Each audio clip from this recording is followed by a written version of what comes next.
e buonasera. Oggi sento il bisogno di affrontare con voi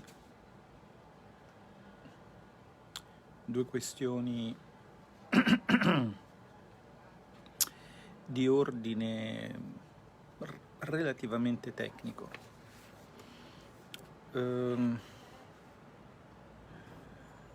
che mi servono a farvi capire quanto sia tendenziosa l'informazione. Tendenzioso è il termine esatto, è il termine che in inglese probabilmente si tradurrebbe con biased, cioè con biased noi lo traduciamo con distorto, almeno in statistica, in econometria. Tendenzioso è la stessa cosa, è la distorsione dell'informazione, quando chi ti informa ti vuole portare da una certa parte, quindi segue una certa tendenza. Un'informazione tendenziosa non necessita di per sé di essere falsa, ma può indurre gli ingenui, che hanno il pieno diritto di essere la maggioranza, naturalmente, a trarre conclusioni false, ma senza malizia da parte degli ingenui. Ricordatevi sempre, quando incontrate qualcuno e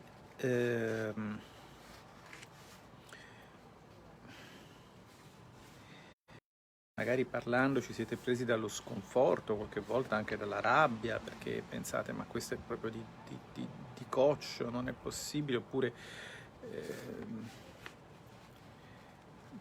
come fa a non rendersi conto che, ma non vede che il suo interesse gli richiederebbe di tenere conto del fatto che, eccetera, eccetera. Certe volte sì, noi dialoghiamo con persone che onestamente mettono alla prova non tanto la nostra pazienza, perché vi ricordo sempre che si può smettere quando si vuole di discutere con qualcuno, non è assolutamente necessario avere l'ultima parola. Sono sempre molto preoccupato per la salute mentale dei partecipanti quando vedo sui social dei dibattiti che hanno il clima, diciamo così, dei miei litigi con le mie fidanzatine quando ero un teenager. La ragione è dei fessi, anche perché ai fessi va data fondamentalmente subito. Vedrete in innumerevoli dibattiti che a me non interessa avere ragione. A me interessa mantenere buoni rapporti. Quello che io non riesco a far entrare in testa alle persone, la vita lo farà comunque entrare in altro modo nelle stesse persone, e la strada che la vita sceglierà non è affar mio. Io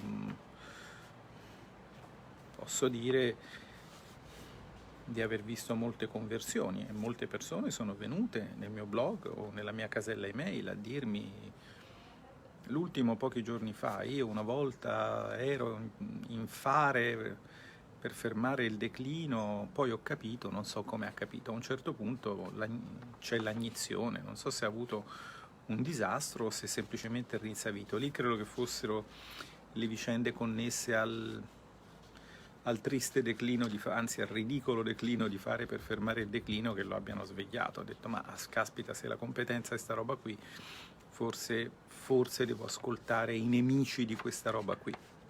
Bontà sua. Comunque a me non interessa avere ragione. So che le cose andranno come devono andare e tanto mi basta. Il problema, e tanto mi basta anche perché il problema della soluzione politica di certe contraddizioni è un problema molto complesso. È un problema che richiede un lavoro lunghissimo di egemonia culturale all'interno del proprio schieramento, oltre che nello schieramento avversario, e naturalmente è un problema che ha un ostacolo fondamentale, un ostacolo pressoché insormontabile in certa stampa e nel suo modo, diciamo così, anche involontariamente, per carità, tendenzioso di rappresentare i fatti, che può assumere questo modo tendenzioso diverse configurazioni.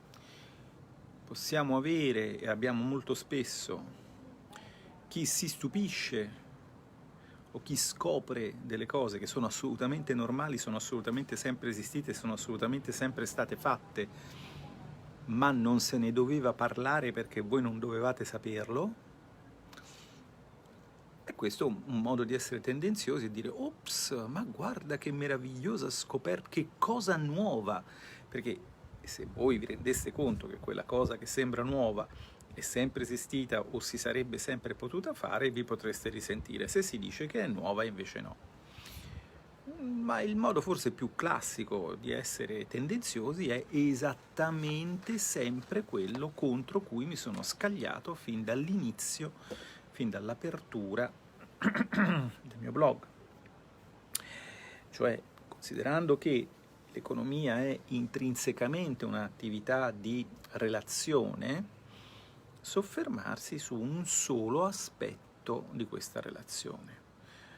Dato che l'economia è fatta di transazioni sostanzialmente, penso che la si potrebbe anche definire così, in una transazione c'è chi dà e c'è chi prende, a seconda dei casi ci si sofferma o solo su chi dà o solo su chi prende per indurre il lettore sprovveduto o distratto o non sufficientemente acculturato ad avere una visione parziale del fenomeno, dove naturalmente la parzialità tende nella direzione che il giornalista di turno, che forse dà una rappresentazione parziale per mera ignoranza, non dovete pensare alla malvagità. Guarda, la malvagità... Entrare in politica mi ha molto riconciliato con la realtà, con il dato, che è che la stupidità regna e la superficialità regnano nella vita di ognuno di noi, soprattutto nella vita dei politici. Se io non avessi nel 93 fatto una tesi di dottorato sul debito pubblico piuttosto bene con Francesco Carlucci in una vera università, non in qualche Awanaganeide tipo whatever university of sta ceppa,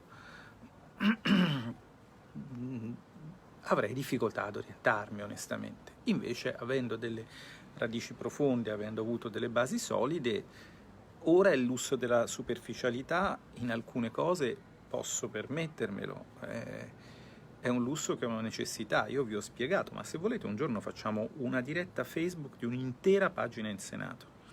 Devo trovare il modo, mi metto tipo un action cam, così, certo se il presidente Casellati mi becca, credo che giustamente potrebbe fustigarmi, in quanto, come sapete, non lei direttamente, ma farmi fustigare, in quanto, come sapete, in Senato è vietato fare riprese, però visto che lo fanno i colleghi pentacoli, posso farlo anch'io. E se voi vi vedeste una giornata in Senato, capireste, diciamo, vi riconciliereste non con la politica, ma con la superficialità e la apparente, diciamo anche stupidità dei politici, che poi magari nel loro campo o comunque in generale sono anche persone intelligenti, ma assorbire troppe informazioni senza avere il tempo per farlo e senza avere il tempo per metabolizzarle, e venendo informati nel modo che io adesso vi illustro, con due esempi non particolarmente tossici, comunque a loro modo significativi per il prestigio delle testate e delle firme,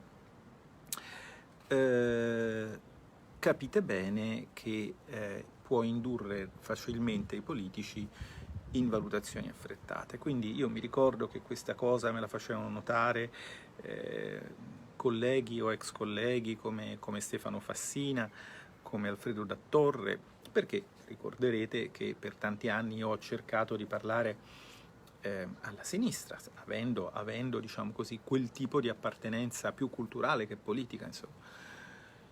E quindi erano loro a spiegarmi perché i loro colleghi, che erano quelli che dovrebbero capire, pensate per esempio al simpaticissimo Davide Faraone, che Davide Faraone e capire nella stessa frase può sembrare un ossimoro, ma non lo è una persona a modo suo intelligente, ha dei modi un po' paradossali per dimostrarlo certe volte, ma vi posso assicurare che è piacevole, spiritoso, compos sui, naturalmente però, come ognuno di noi, non è tenuto a sapere le cose che non ha studiato, non è necessariamente tenuto a dare retta a un avversario politico, non ha il tempo di seguire i ragionamenti e ovviamente, come ognuno di noi arrivato a una certa età, preferisce muoversi nel terreno che gli è più familiare. Devo dire che personalmente ho avuto una grande fortuna dal punto di vista professionale e, se vogliamo, anche politico, cioè il fatto che io sono rimasto fermo, ma l'attenzione della storia si è portata verso quello che era il mio campo di specializzazione, cioè il debito di stati che sono sufficientemente sfigati da indebitarsi in una valuta che non controllano. Avevo cominciato occupandomi dell'Argentina, del Nicaragua, dell'Indonesia, di questa roba qui. Nel frattempo, mentre mi occupavo di quella roba lì, 2 o 3 anni dopo aver cominciato, anche l'Italia entrava in quel club senza che io all'inizio neanche realizzassi troppo bene quali sarebbero state le conseguenze, ve lo dico onestamente. Bene, veniamo allora a 2 notizie che rinveniamo nella stampa odierna. La notizia numero 1 necessita di una brevissima premessa. Come sapete, il BTP Italia è stato collocato con un grande successo. Sostanzialmente, diciamo, mal contati, i titoli allocati hanno fatto da soli i 2/3 di quello che sarebbe stato l'ammontare teorico, no, della cosiddetta Pandemic Support Line, dello strumento del MES, che poi sarebbe stata una linea di credito a condizionalità rafforzata, cioè fondamentalmente una bottiglia di aceto con sopra un'etichetta, l'etichetta di un Bordeaux sostanzialmente.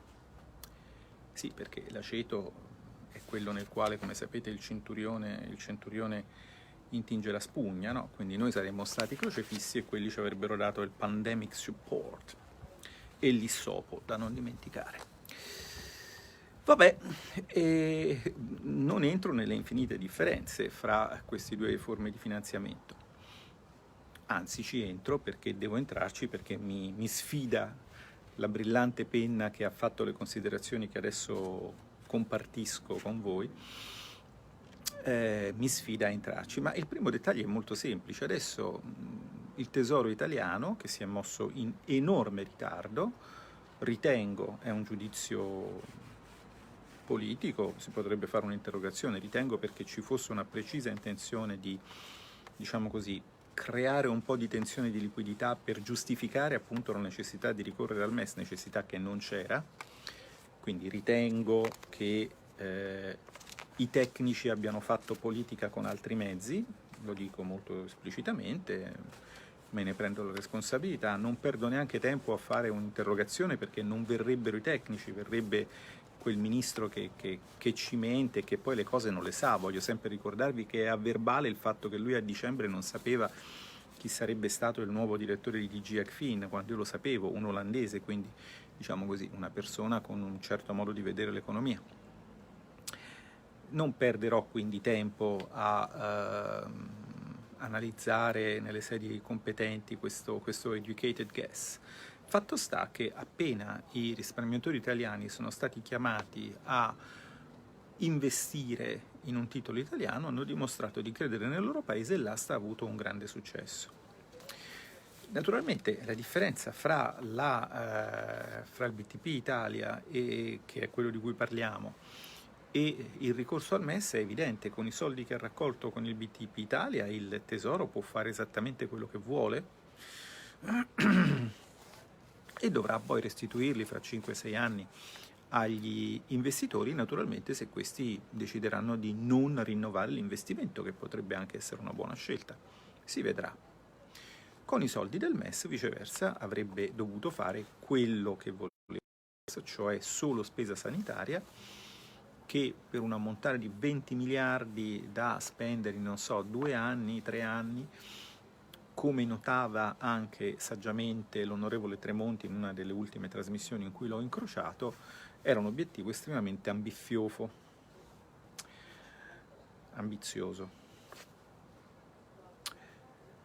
E questa è un'altra differenza, mi direte, lo dice anzi il giornalista. Adesso vi leggo il capolavoro di questa prosa fluente. BTP Italia, con MES Tesoro avrebbe risparmiato 1,45 miliardi. Bloomberg, costo per contribuenti, tensioni politiche con il BTP Italia costerà all'Italia 5 miliardi di euro nei 5 anni del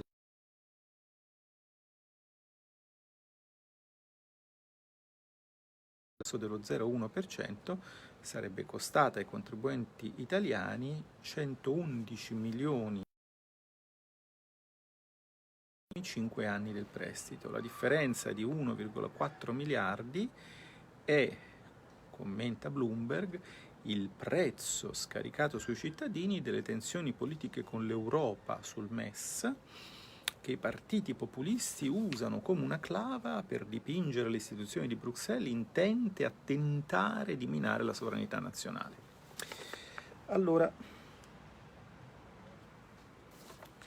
sì, è indubbio che il tasso al quale è stato collocato il BTP Italia, che fra l'altro, come sapete, ha una forma di indicizzazione, quindi garantisce un rendimento reale dell'1,4, il che significa che se l'inflazione va a 2, il tasso va al 3,4, per dire, no? Il BTP Italia è più costoso in termini puramente finanziari del MES, che costa solo lo 0,1%. Vi faccio intanto notare che per un'istituzione prestigiosa come il MES lo 0,1% non è pochissimo, perché istituzioni che hanno la forza, il merito di credito, almeno in teoria dovrebbero averlo, di paesi come la Germania e la Francia, dovrebbero finanziarsi a tassi negativi, cioè dovrebbero letteralmente pagare noi perché noi prendessimo i loro soldi. Quindi, diciamo, tutto è relativo. Ma vorrei farvi notare un'altra cosa, vi faccio notare anche un'altra cosa incidentalmente, che l'indicizzazione del BTP Italia è diversa da quella del BTP Orgoglio Italiano, perché nella nostra proposta di legge, quella depositata dall'onorevole Centemero, l'indicizzazione è al tasso di crescita del paese, cioè se il paese cresce più rapidamente del previsto, tu stacchi una cedola, diciamo così, più alta di quella inizialmente prevista. Cioè l'idea è far diventare il cittadino, fra virgolette, azionista del paese. Si può discutere su questa metafora, ma il concetto dovrebbe essere chiaro. Però vedete, qui, in questo simpatico report di Bloomberg, ovviamente rilanciato dall'ANSA, sapete che l'ANSA e Bloomberg sono molto molto affini come linea politica, manca ovviamente un pezzo della storia. Che pezzo della storia manca? Dice lo Stato pagherà 1 miliardo di interessi in più nei primi 5 anni, che significa 200...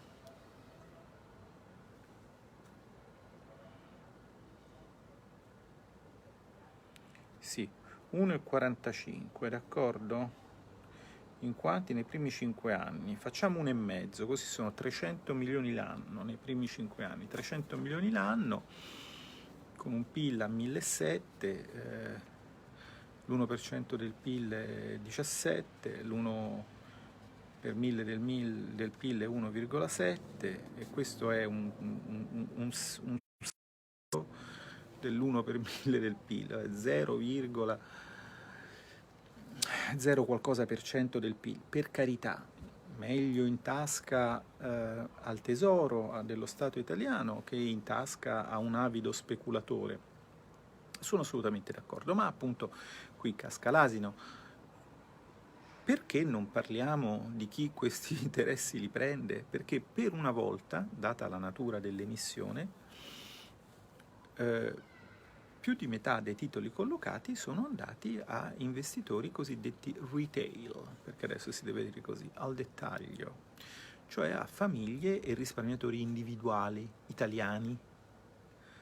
Quindi una parte di questo esborso di interessi è uno sborso di interessi che resterà in Italia, che entrerà nelle tasche degli italiani. Naturalmente si può discutere a lungo sulle implicazioni redistributive di questa operazione, perché poi salta sempre fuori quello che ne sa più di te. Tutti sanno l'economia meglio di me, tutti sanno la politica meglio di me, tutti sanno la musica meglio di me, tutti sanno tutto meglio di me, però io ho imparato a convivere con la mia ignoranza e quindi, diciamo così, ho metabolizzato il lutto, questo, ho elaborato il lutto. Salta sempre fuori quello che ti dice: ah, mamma, è il ricastro che si è farcito come un tacchino di BTP Italia, mentre il povero che lavora nelle miniere di zolfo o nelle miniere della Sicilia o nelle miniere di carbone della Sardegna, guarda che le hanno chiuse, beh, lavora comunque in condizioni umilianti, con il suo sudore della fronte, paga le tasse, vabbè, sotto una certa soglia di reddito sei incapiente, insomma ci siamo capiti, e con quelle, e quindi si trasferisce dal povero al ricco. Ma può essere un discorso anche questo, però io, diciamo così, finché non ho l'evidenza degli effetti, diciamo, redistributivi, finché non ho una statistica che mi dice che solo Soros, Rockefeller, non so chi è l'italiano più ricco, qualche rammapollo di qualche importante famiglia industriale, adesso sono temi che non mi appassionano, se non mi dite che solo loro se li sono comprati. E qui il punto qual è? È quello di scatenare questa guerra fra il risparmiatore che percepisce l'interesse e il contribuente che in teoria glielo paga, perché attraverso le tasse lo Stato poi paga gli interessi sul debito. Ma il risparmiatore e il contribuente spesso sono assolutamente la stessa persona. In moltissimi casi sono la stessa classe sociale e nel caso del BTP Italia sono comunque la stessa compagine nazionale. Quindi questo insistere sul fatto che costa molto un debito che però è di soldi fatti raccolti in un modo che puoi spenderli come vuoi e il cui costo comunque rientra nel perimetro dell'economia nazionale, saranno soldi che vanno a persone che li spenderanno verosimilmente qui, a me sembra, per la mia personale sensibilità, un po' tendenzioso. Se dici chi dà, devi anche dire chi prende. Io in 3.500 battute, 5.000 battute, 7.000 battute, quante me ne davano i gentili redattori, che insieme agli editori sono nella fauna umana le bestie che più amo, sono riuscito a dire cose anche più difficili di così, Apro e chiudo una parentesi per dire che grazie alla capacità di dire cose anche più difficili di così in meno spazio che sono diventato senatore, quindi se chi è più giovane di me vuole fare un piccolo sforzo per dire cose un pochino più complicate in modo un pochino più semplice nello stesso spazio, forse gliene saremo grati. Restiamo sul tema di che cosa succede agli interessi sul debito, per vedere una, diciamo così, tendenziosità della prima specie che avevo descritta, cioè quando improvvisamente un giornalista scopre cose che voi che siete miei lettori già sapete da almeno 8-10 anni e che chiunque sappia un minimo di economia deve ovviamente sapere. Bisognerebbe anche capire che cos'è l'economia, no?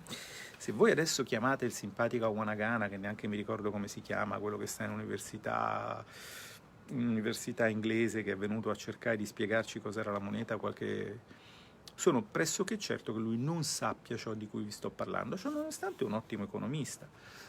Ma sapete, chi di voi, oltre alla sfortuna di leggere me, ha avuto anche la fortuna di leggere Proust, sa benissimo che anche il professor Cottard era un ottimo medico, quindi si può essere ottimi professionisti, si può sapere tutto di una cosa o di un pezzo di una cosa e magari non vedere.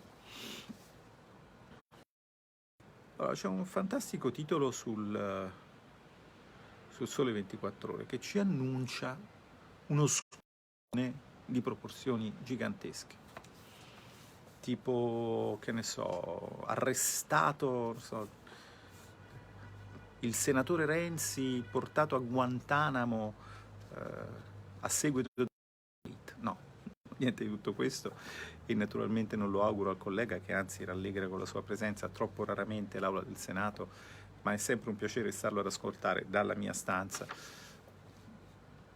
No, niente, o che ne so, atterrano i marziani a Piazza San Pietro, potrebbe essere una cosa interessante. È uno scoop, diciamo, con un titolo abbastanza diciamo, presente in termini grafici. Il Sole 24 Ore del 22 maggio 2020. BCE, aia, so dolori, restituiti 32 miliardi di interessi dal 2015. Quest'anno l'Eurotower girerà al tesoro interessi per 10,7 miliardi di euro.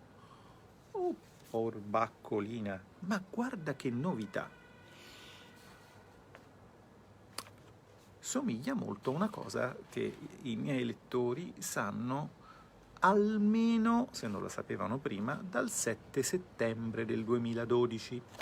Se poi chi volesse fare questo sforzo, chi si volesse fare questo regalo, perché più cose sai e meno i giornalisti ti prendono in giro, volesse andare nel blog a leggersi l'articolo del 7 settembre 2012, vedrà che le cose stanno così. E qual è questa cosa che i miei lettori sanno?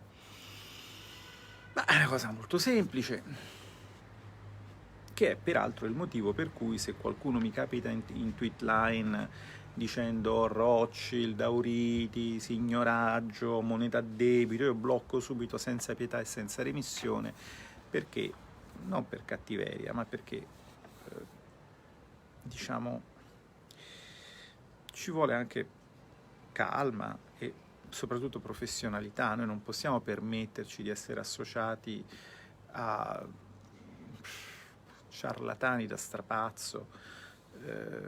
Noi dobbiamo dire le cose come stanno. E come stanno le cose in questo caso specifico? Si parla ancora una volta di che fine fanno gli interessi. Voi sapete, almeno quelli, ripeto, che hanno avuto costanza nel seguirmi, che quando la banca centrale di un normale paese acquista i titoli di Stato di quel paese, succede una cosa molto semplice, che quel debito diventa sostanzialmente a zero interessi per il tesoro di quel paese. Perché? Perché i tesori nazionali sono i principali azionisti o gli azionisti unici delle banche centrali. Questo che cosa comporta? Comporta che o attraverso il meccanismo del pagamento dei dividendi o attraverso altri meccanismi, a seconda dell'assetto istituzionale, in Italia era attraverso altri meccanismi, gli interessi che il Tesoro paga alla banca centrale vengono poi restituiti, tecnicamente si dice retrocessi, dalla banca centrale al Tesoro. Il Tesoro dà 5 e il Tesoro riprende 5. 5 meno 5 è 0, gli interessi sul debito che finisce in banca centrale sono zero.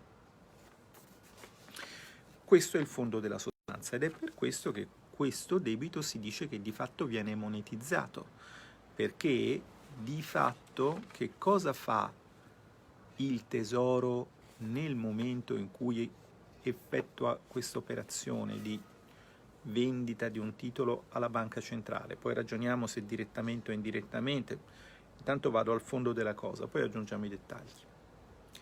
Di fatto il Tesoro scambia un'attività a tasso di interesse zero, cioè il titolo, che per lui ha interesse zero se lo dà alla banca centrale, perché la banca centrale gli interessi glieli ridà, con un'altra attività che ha tasso interesse zero, che è la moneta che la banca centrale gli dà quando si prende il titolo. Quindi di fatto il tesoro diventa più liquido, la banca centrale si tiene il suo titolo e poi alla fine del gioco, alla morte del titolo, possono succedere due cose: o il titolo viene rinnovato o il titolo viene rimborsato. Normalmente viene rinnovato. La domanda, retrocedere, esatto, c'è il secchione Cesare che vi mette, ma andate al 7 settembre del 2012, voi siete in grado di... no? Poi naturalmente adesso le cose sono un pochino più complicate di così, ma intanto vi faccio notare una cosa: perché dice dal 2015 restituiti 32 miliardi di interessi? Perché nel 2015, come ricorderete, cominciò il PSPP, Public Sector Purchase Program, che è quello che normalmente chiamiamo quantitative easing, d'accordo? Cioè la politica di acquisti da parte della BCE di titoli di Stato che di fatto costituiva una monetizzazione surrettizia del debito, come già all'epoca notò Munchau, commentatore autorevole del Financial Times, che ogni mattina manda il suo Eurobriefing.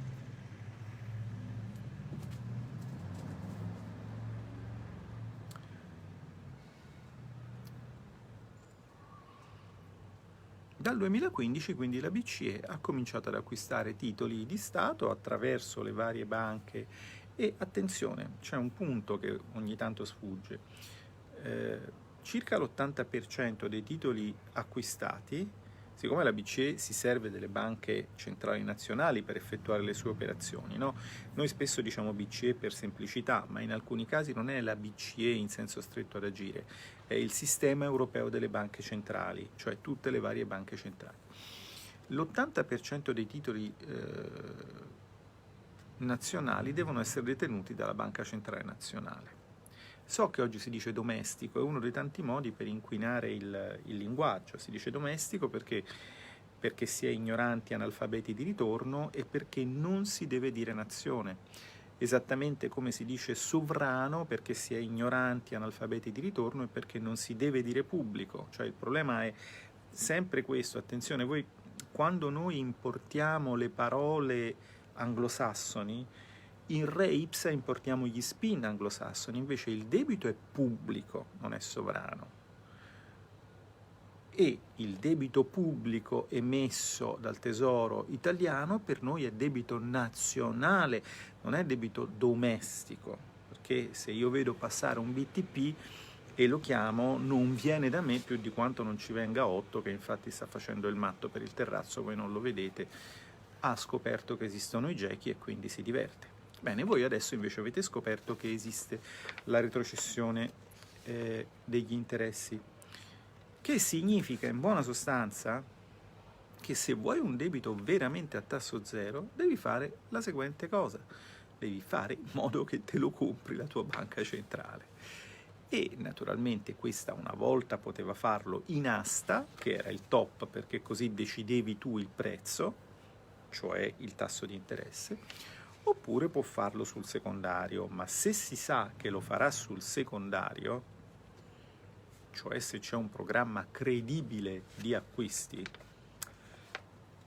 anche le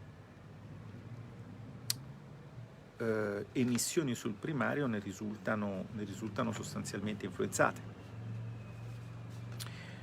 piuttosto difficile che un titolo vada invenduto se si sa che comunque la banca centrale ha steso una rete di sicurezza per cui alle brutte te lo compra, soprattutto se quel titolo ha un rendimento relativamente alto. Quindi con questo facciamo una sottolineatura al simpaticone che prima voleva farci credere, perché probabilmente è uno spin che gli ha suggerito il MES, il MEF, il MEF e il MES, tutti e due, anche perché, come sapete, coincidono nelle persone, perché Gualtieri è nel consiglio dei governatori e il direttore del tesoro è nel consiglio dei direttori, quindi insomma coincidono largamente. Qualcuno voleva farci credere quello.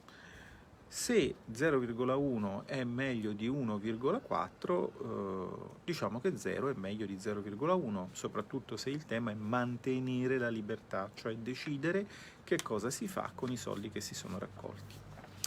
Allora qui, diciamo, il simpatico scopritore dell'acqua calda, una brava persona, io l'ho anche invitato una volta a uno dei miei convegni, si chiama Vito Lops e è quello che, diciamo, il Sole 24 Ore utilizza per, diciamo così, un esempio, diciamo, di tokenism giornalistico. Se voi cercate cos'è il tokenism anche su Wikipedia, no? È quando tu sostanzialmente dai spazio a qualcosa o qualcuno per dare segno, per dare un token è un segno, no? E in questo caso il segno è, beh, noi diciamo la verità, diciamo le verità scomode, beh, la verità è che però, diciamo così, le dovreste dire subito e le dovreste dire in prima pagina, ma insomma questo non è una cosa di cui devo occuparmi io, se ne occupa il mercato, come sapete, per cui non c'è problema. Allora, qui abbiamo la distinta che loro, diciamo, hanno trovato, dice, su uno studio di Pictet. Pictet è una grande società di investimenti finanziari, insomma. E questa cosa di Pictet dice che appunto il debito italiano detenuto dalle banche centrali dal 2014 era 106, è arrivato a 403 miliardi nel 2019, conseguentemente gli interessi retrocessi dalla Banca d'Italia, che erano 1 miliardo e 91 nel 2014, sono saliti a 7 miliardi e 87 nel 2019, quest'anno dovrebbero essere 10 miliardi gli interessi retrocessi, quindi se uno fa la somma dal 2014 al 2020 gli viene fuori una cumulata di 34 miliardi di interessi che sono stati restituiti dalla Banca d'Italia in quanto membro del sistema europeo delle banche centrali, che detiene l'80% dei titoli dei BTP fondamentalmente collocati dall'Italia nel sistema europeo delle banche centrali. E la retrocessione incrementale, cioè la retrocessione dovuta al fatto che con il QE, con il PSPP più esattamente, perché noi diciamo siamo un pochino più raffinati, dei titoli acquistati con il PSPP, quella retrocessione è di 20 miliardi e 700 milioni di euro. Quindi, come vedete, il QE ha due effetti. L'effetto più noto, lo sapete, riduce sostanzialmente la tensione sulle aste, che poi è il motivo per cui, diciamo così, lo hanno un po' allentato durante il 2018, perché eravamo andati su noi e quindi per mettere pressione sul nostro governo, perché la BCE non fa politica, e l'hanno ovviamente poi ripreso quando sono tornati su loro con la mossa di quella lì, vabbè, no comment, la Lagarde, che è dovuta tornare precipitosamente sui suoi passi. Quindi la prima cosa che fa il QE è, diciamo, sedare in qualche modo le tensioni, immettere liquidità nel mercato, tenere bassi i tassi di interesse, tenere basso l'euro e tutto questo tipo di effetti qua. Ma ha anche un altro effetto.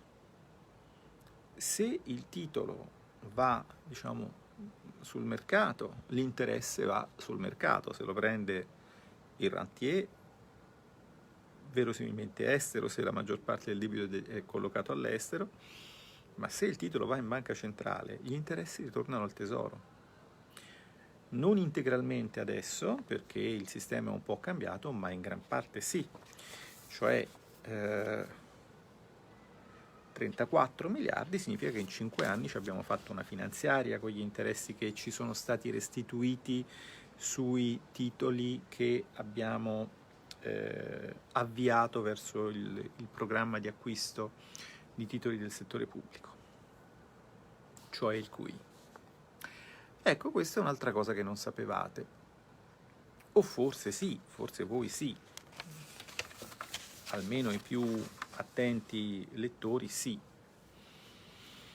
Ed è il motivo per cui il finanziamento effettuato collocando all'emissione titoli presso la banca centrale, finanziamento che ora in Italia non si può fare, ma si potrebbe tornare a fare un domani, veniva nei testi su cui tutti noi abbiamo studiato chiamato finanziamento con moneta. La base monetaria creata in questo modo era la base monetaria creata dal canale del tesoro, che fondamentalmente funzionava attraverso due meccanismi: questo, cioè l'acquisto dei titoli alle aste, e lo scoperto di conto corrente di tesoreria. Questa era un pochino, diciamo, tutta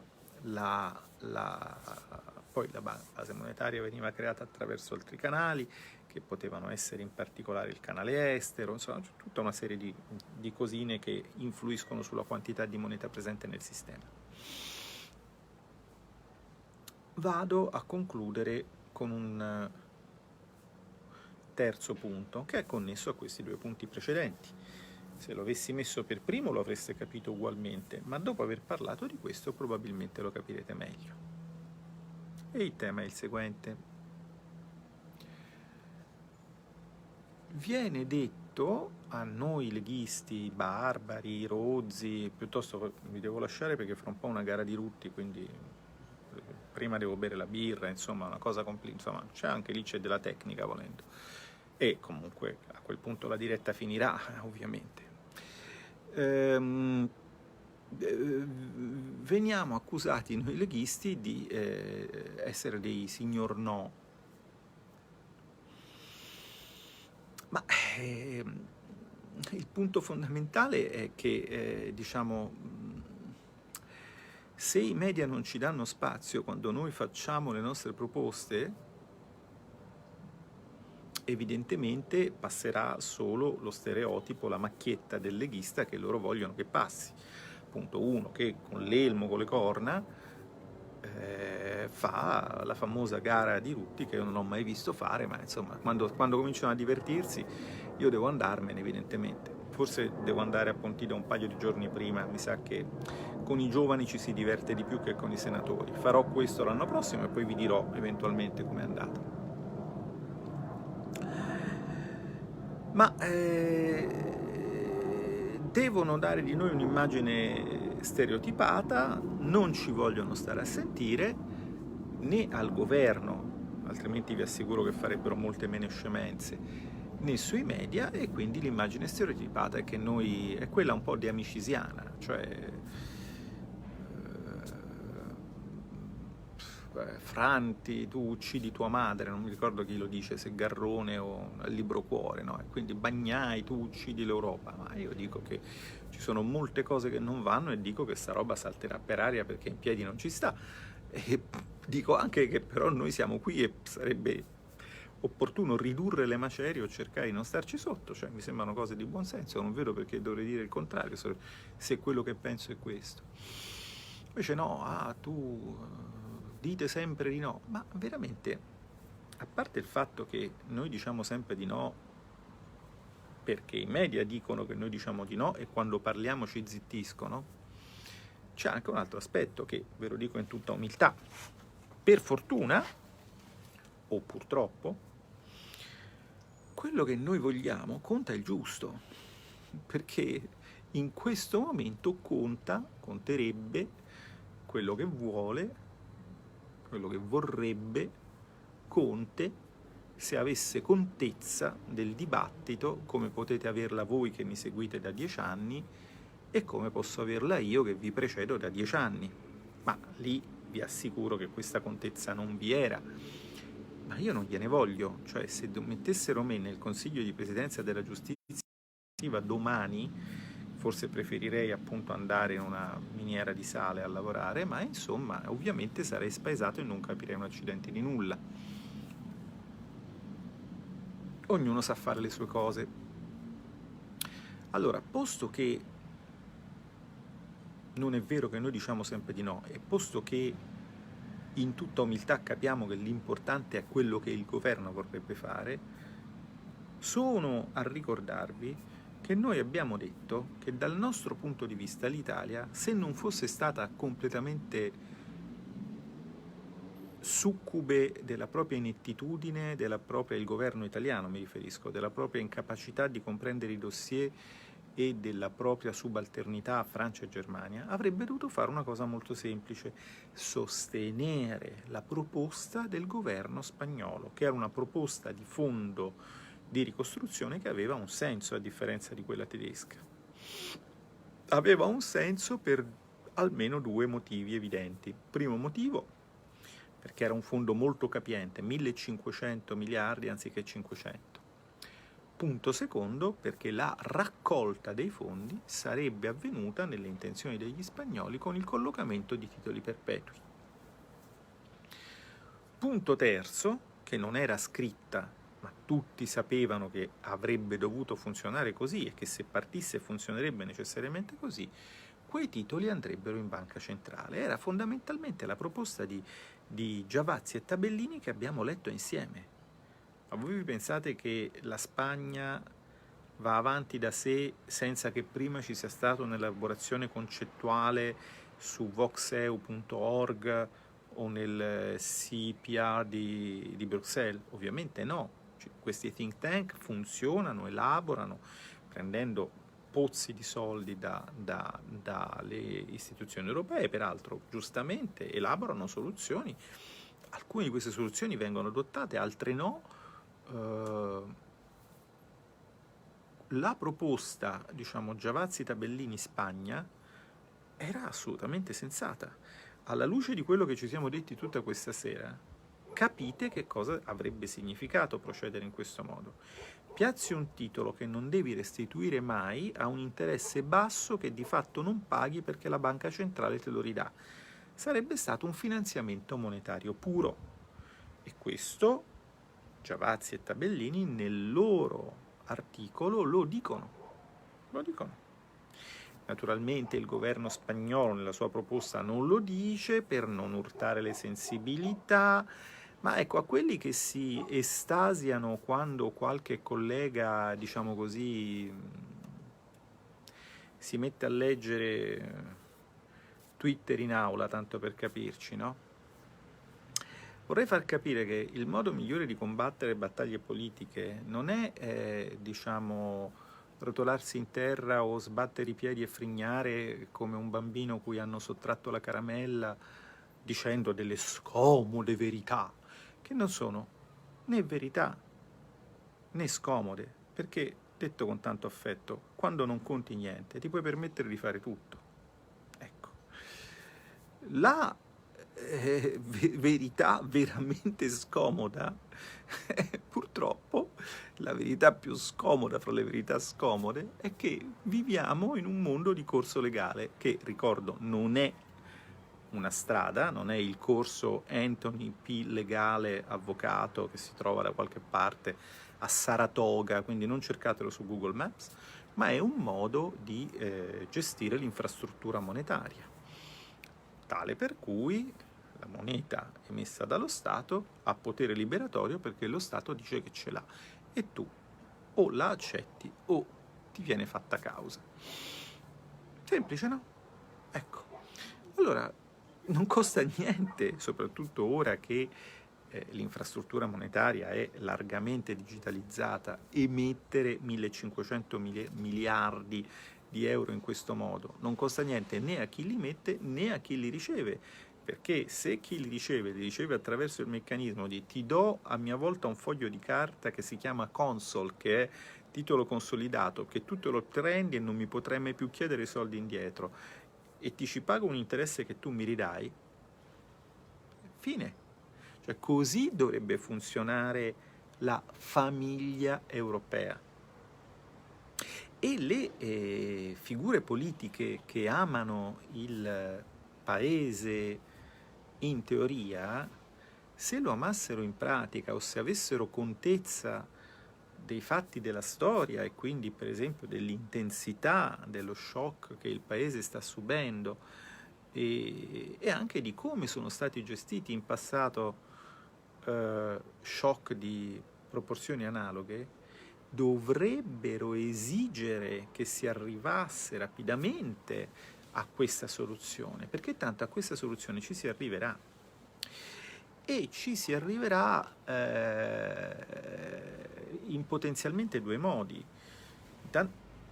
Tardi per noi ovviamente, ma uno dei due modi è potenzialmente traumatico, cioè che tanto ci si incaponisca a non volerci arrivare che alla fine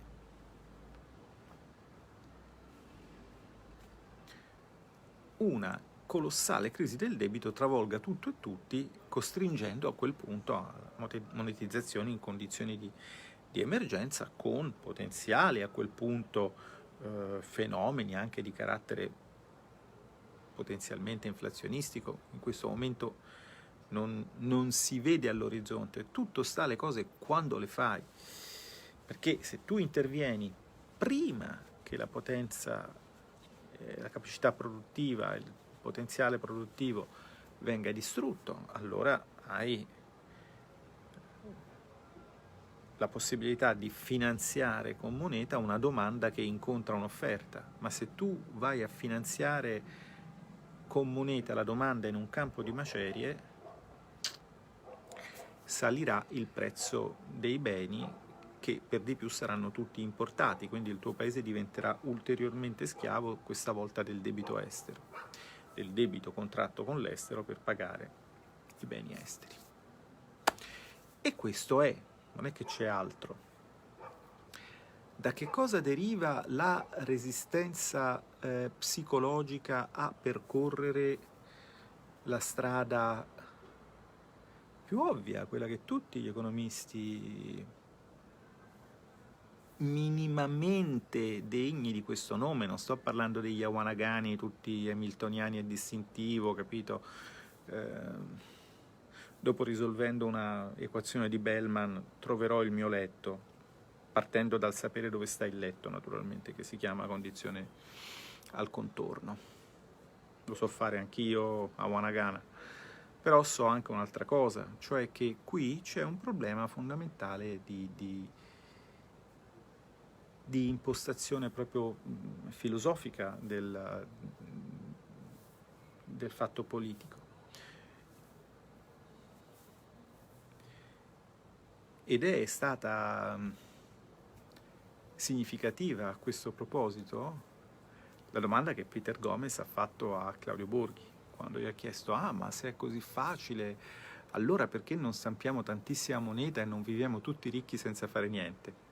Che è veramente, che è una domanda che dice tantissimo della cancrena grillina, dice tantissimo, tantissimo, perché intanto, diciamo così, c'è qua dentro, sotto questa fronte spaziosa, c'è una dura madre e ci sono alcuni neuroni e alcune sinapsi, non tantissime, cioè sicuramente c'è chi ne ha più di me, ma nella loro testa, porca miseria, c'è veramente il vuoto pneumatico e c'è la particella di sodio dell'acqualete. Allora, scusate, prendiamo il ragionamento dell'allora perché non stampiamo tutti moneta così poi saremmo tutti ricchi. Ma è molto semplice, perché se nessuno lavorasse non avremmo niente da comprare. No? Ci si può arrivare fino a lì? Quindi è chiaro che se ragioniamo in termini di corner solutions, come direbbe Awanagana, soluzioni d'angolo, no? Quando tu porti un ragionamento all'estremo, anche nella matematica dell'ottimizzazione, diciamo, è le soluzioni che arrivano agli estremi, all'angolo, in particolare allo zero, all'incrocio degli assi. La corner solution in questo caso è che tutti hanno tantissimi soldi ma nessuno ha niente da comprare e quindi come vedi questo significa che fra l'altro sì, forse idealmente finché rimane un bene in magazzino, siccome quel bene lo vogliono tutti e tutti hanno miliardi di euro da spendere, quel bene da solo costerebbe 1000 crediciliardi di euro, l'inflazione andrebbe, l'incubo di Weimar si materializzerebbe e poi dopo 7, 10, 30 giorni tutti saremmo morti di inedia e finalmente regnerebbe la pace, smetteremmo soprattutto di sentire tante cazzate, questo va detto, sarebbe l'unico effetto positivo di questo modo di organizzare la vita. La risposta di Claudio garbatamente alludeva a ciò, dicendo che non c'è in questo momento una possibilità di tensione inflazionistica, ma la domanda è rivelatrice proprio del degrado antropologico, cioè questa idea del politico che è corrotto, neghittoso, che pensa solo a riempirsi la pancia, che c'ha Arbe, Paola, quell'idea politica, questa idea qui, che ce l'hanno ancora, ora che i politici sono loro, poi fra l'altro voglio dire anche in termini di autolesionismo, questa impostazione del rapporto fra politica e cittadino, una volta che diventi politico, mi sembra abbastanza stellare. Voi sapete che io non ho mai denigrato la politica sotto questo aspetto e che vi ho sempre detto che il costo della politica erano le decisioni sbagliate e non gli stipendi dei parlamentari. L'ho sempre detto quando mai pensavo che sarei diventato un parlamentare. A questa visione del politico che sta lì, che pensa a capito, che si fa il bagno nella piscina con le ostriche, come diceva uno di voi molto simpatico, corrisponde in realtà a delle persone che tutto sommato forse non vogliono fare un beneamato cazzo e invidiano chi secondo loro non sta facendo un beneamato cazzo.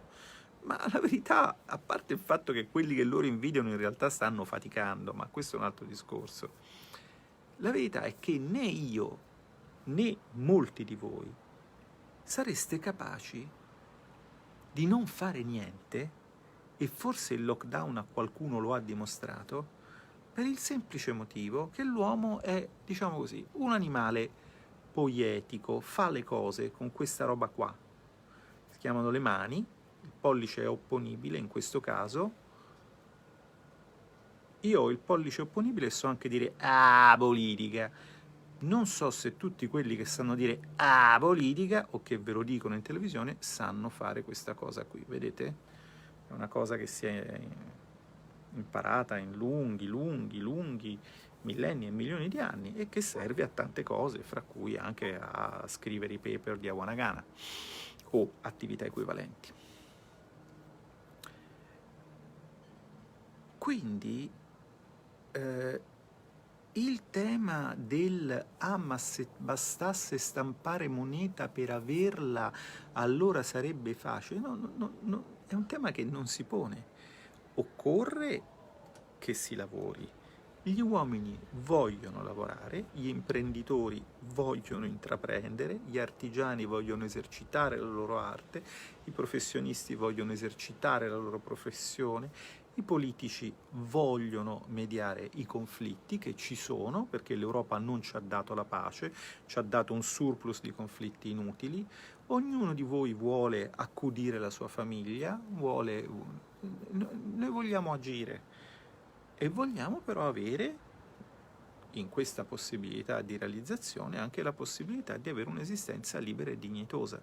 E qui casca l'asino, perché un'esistenza libera e dignitosa, come sa chi ha letto Luciano Barracaracciolo, chi ha letto Il tramonto dell'euro, è molto difficile da avere in un sistema in cui il costo del finanziamento del tesoro lo fai decidere ai mercati sulla base del presupposto che loro sarebbero infallibili, che poi in realtà è un altro presupposto, è il presupposto che una certa classe sociale ha preso il sopravvento e vuole appropriarsi lei del surplus e quindi naturalmente lo Stato va in avanzo primario, cioè voi venite tassati più di quanto vi viene dato in ospedali, scuole, eccetera, eccetera, perché la differenza se la deve prendere qualcun altro, il mercato, che vi spiega quanto siete bravi perché siete frugali e siete stati austeri.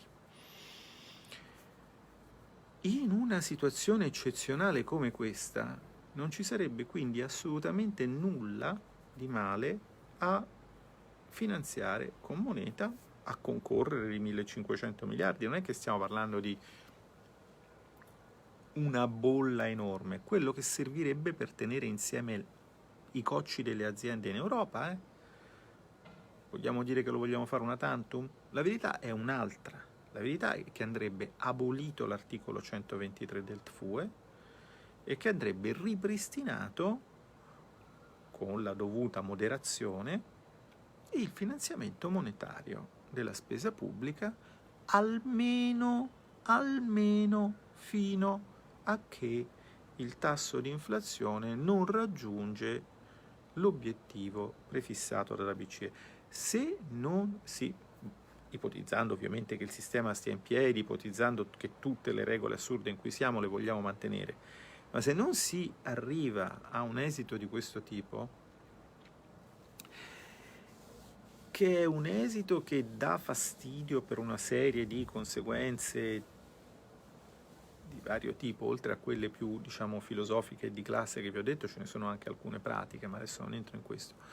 Se non si arriva a sta roba qui, difficilmente si riuscirà a tenere insieme i cocci del sistema. L'evoluzione verso un simpatico sistema neofeudale proseguirà serenamente e naturalmente in nome della sacra lotta contro la politica, che però alla fine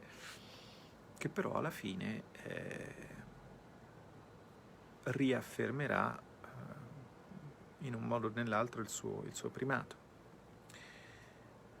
E mi avvio veramente a concludere per farvi capire che un pezzo di questo neofeudalesimo, non lontano dal tema del perché non scegliamo di finanziarci con moneta, è il modo in cui il nostro governo sta gestendo la crisi.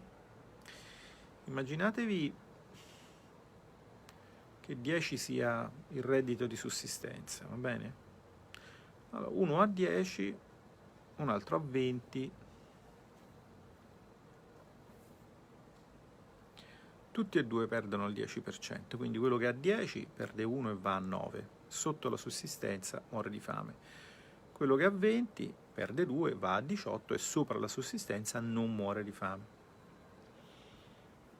Per questo governo, a seguito di quello che è successo, tu devi preoccuparti, solo però se te ne ricordi e se Angela Merkel te lo permette, solo di quello che muore di fame. Cioè, per questo governo è giusta e lecita la compressione verso il basso di tutta la scala reddituale. È giusto e lecito il sacro macello della classe media, salvo dare spicci per comprarsi un panino o un cartone di tavernello in base al famoso diritto al cibo propugnato dalla collega Bellanova. Questa è la società che vogliono loro, una società che istituzionalizzi la carità, uccida la classe media, cioè quella classe che è sufficientemente istruita per pensare ma non sufficientemente ricca da smettere di pensare, e in questo modo assesti un equilibrio sociale in cui pochissimi ricchi, gli amici loro, poi ricchi pensano di essere pochi eletti, ma naturalmente in questo gioco al massacro alla fine ne resta uno solo, o uno solo come nella scultura di Cattelan. Quindi in realtà a me fanno anche pena queste persone che voi potreste guardare con orrore per il loro egoismo. In realtà sono pecore che andranno al macello anche loro, ci andranno più grasse, ci andranno dopo, ma se si ragiona in questo modo non si va da nessuna parte. E quindi io quando vedevo il ministro o i viceministri, ma in quel settore stanno facendo soldi, quindi adesso a quelli lì le tasse non gliele sospendiamo perché non è giusto, chi ha deve dare, perché dobbiamo aiutarci. Ma cazzo, è una catastrofe mondiale. Ma perché vuoi cioè, perché è colpa sua se quello parte da più alto? Non è colpa sua se quello parte da più alto, come non è colpa o demerito di quell'altro se parte da più in basso, ma me li devi aiutare proporzionalmente tutti e due. Non puoi utilizzare una pandemia né per istituire una dittatura, soprattutto se il dittatore non c'ha il fisico, né per alterare la distribuzione del reddito nel modo che tu ritieni favorevole agli interessi del tuo elettorato. Ma scusate, c'è una frase dell'onorevole Garavaglia che ha suscitato un grande scandalo su Twitter, ma forse non vi è chiaro come stanno le cose. Non vi è chiaro come stanno le cose. Io sono un dipendente pubblico e sono ritenuto alla fonte, ma quella è grandemente una partita di giro, significa solo che lo Stato mi paga meno di quello che dovrebbe pagarmi, un pochino come il tema della retrocessione degli interessi, no? Se lo Stato mi dà 6.000 e io gliene devo ridare 3.000, lo Stato mi dà 3.000. Se lo Stato mi dà 6.000 e io gliene devo ridare 6.000, lo Stato mi dà 0. Questa è la retrocessione completa, d'accordo? Ma i soldi veri non vengono mica da questa partita di giro qui, I soldi veri vengono, se non nella misura in cui non si ricorre al finanziamento monetario, che l'Italia in questo momento non può da sé sfruttare, perché non ha più una banca centrale, qui si aprirebbe un altro lunghissimo capitolo, vengono dal valore aggiunto creato dal sistema delle imprese, che non sono solo la manifattura, ma sono anche le imprese agricole, ma sono anche le imprese dei servizi, ma sono anche le imprese estrattive. Ecco, da lì viene sta roba. Allora, se tu bastoni quello perché, diciamo, è ricco, quindi lo punisco, con l'idea quello è l'imprenditore che vota la Lega e io invece voglio premiare l'insegnante di scuola media che vota PD, ma se tu ragioni così, ammazzi i tuoi elettori, mica ammazzi i nostri. Cioè ammazzi un po' tutti, ma insomma. Ma loro ragionano così. Ancora una volta bisogna perdonarli, scusate la parola può sembrare fuori luogo, però purtroppo è perché non ci arrivano. E perché non ci arrivano? Non ci arrivano perché leggono su Bloomberg che lo Stato pagherà interessi, ma Bloomberg non ti dice chi riceve gli interessi. Leggono su Bloomberg che un BTP è debito, ma Bloomberg non ti spiega che per chi ce l'ha è un credito. Leggono ecco, loro ragionano così, in modo unilaterale. Stanno ammazzando il paese per ammazzare un pezzo del paese, quello che gli sta sul cazzo, e va bene, posso capirlo, ma sono anche quelli che pensano di aver vinto una guerra che il paese ha perso e quindi pensano di essere migliori del paese, ma non funziona così. Non funziona così. Una società è un organismo complesso, non ci dovrebbe volere tantissimo a capirlo, non funziona così. Questa loro cecità che allignerà ancora molto a lungo in alcune nicchie importanti che si sentono tutelate, che si sentono privilegiate, porterà il paese ovviamente a una catastrofe. E quindi allacciamo le cinture e siamo prudenti sui social e facciamo del nostro meglio per stare attenti. Riusciremo a far cambiare paradigma a queste persone? Ma loro sono odiatori degli italiani, insomma, questo è abbastanza chiaro. Io però non sono disperato, penso che con tutto il loro odio attivo, il loro disprezzo verso il paese e verso l'umanità, Dio vede e provvede, insomma. qualcosa che possa farvi aprire gli occhi succederà. Tante persone che vivevano fino a pochi mesi fa in nicchie di privilegio e di apparente sicurezza, di orgogliosa sicurezza, direi, adesso stanno cambiando atteggiamento e stanno cambiando idea. E noi abbiamo bisogno che questa cosa vada avanti e che la gente capisca. Ci vuole molta pazienza. Voi con me ne avete avuta fin troppa e quindi io adesso vi saluto.